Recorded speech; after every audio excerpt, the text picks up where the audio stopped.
दर्शन ने दयाल दास जी पूरण दास जी हर्ष मनायो वो हालो दर्शन ने राम हालो दर्शन ने संतारी महिमा प्यारी लागे वो हालो दर्शन ने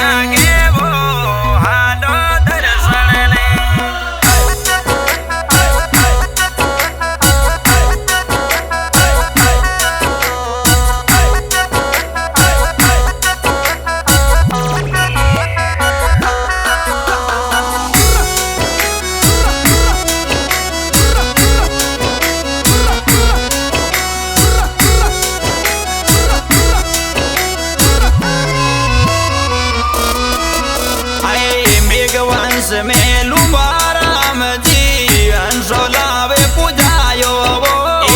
मेघवंश में लुबा राम जी हंसो लावे पूजायो वो राम जी ने गुरु बेटिया शब्द सुनायो वो के आलो दर्शन ने राम जी ने गुरु बेटिया शब्द सुनायो वो के आलो दर्शन ने संतारी महिमा प्यारी लागे वो हालो दर्शन लागे वो हालो दर्शन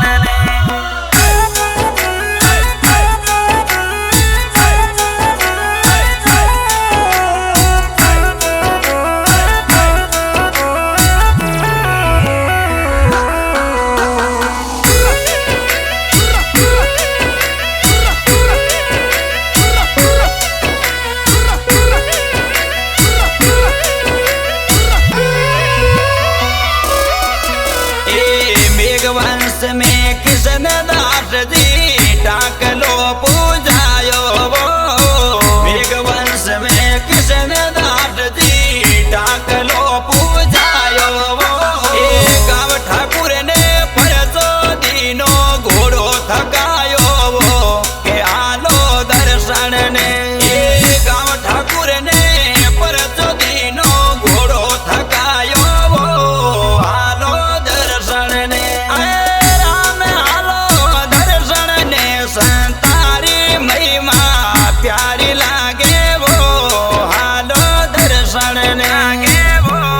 हालो दर्शन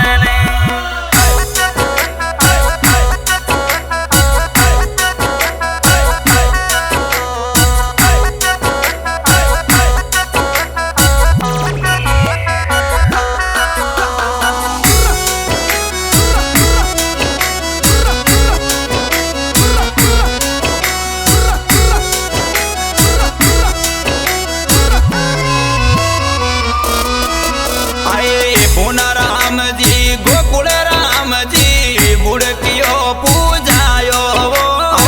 पुना राम जी गोकुल राम जी बुड़कियो पूजवायो वो मेघवंश में जन्म लियो ते हरि गुण गायो वो के आलो दर्शन ने मेघवंश में जन्म लियो ते हरि गुण गायो वो के आलो दर्शन ने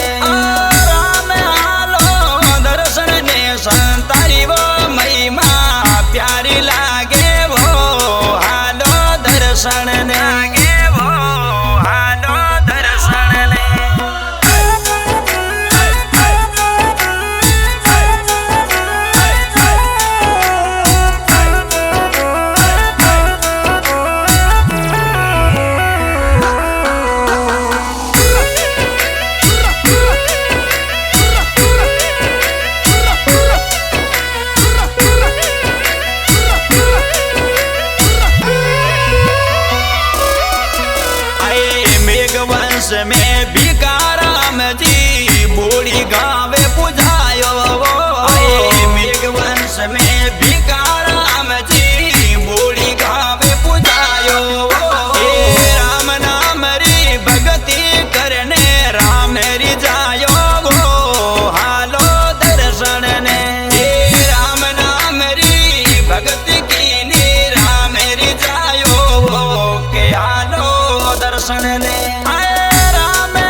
कुसमी कुल में हीरा गिरी जी अरटियो पूजवायो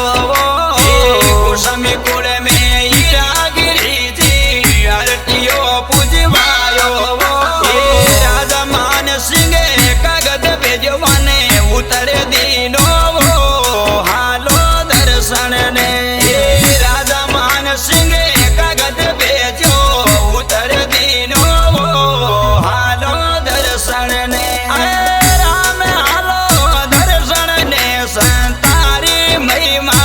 प्यारी लागे वो हालो दर्शन ने वो हालो दर्शन ने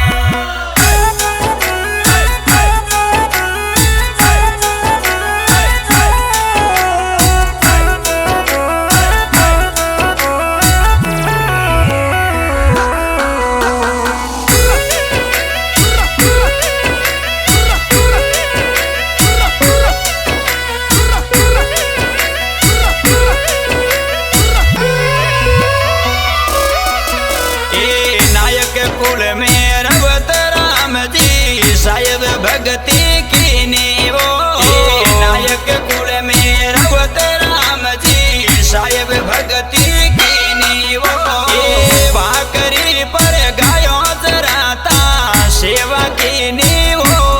हालो दर्शन ने भाकरी पर गायों चराता सेवा की नीवो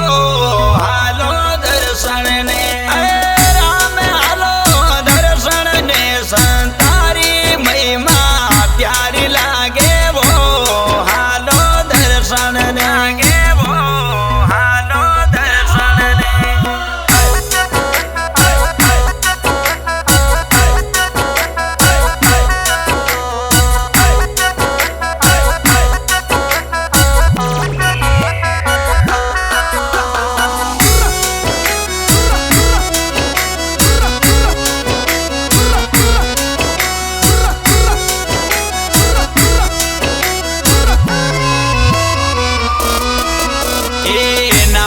कुल में सुजानाथ जी कुड़ी गावे पुजायो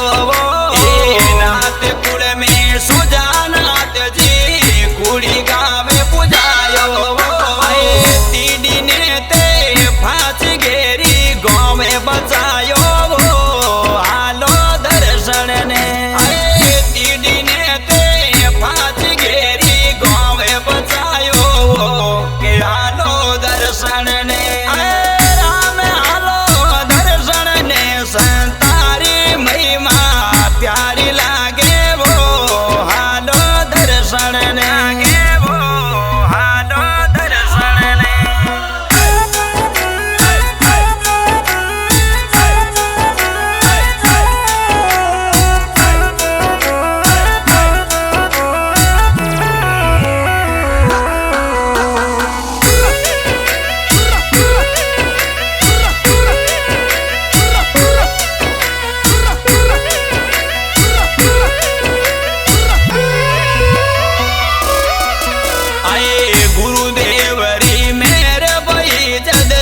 मुख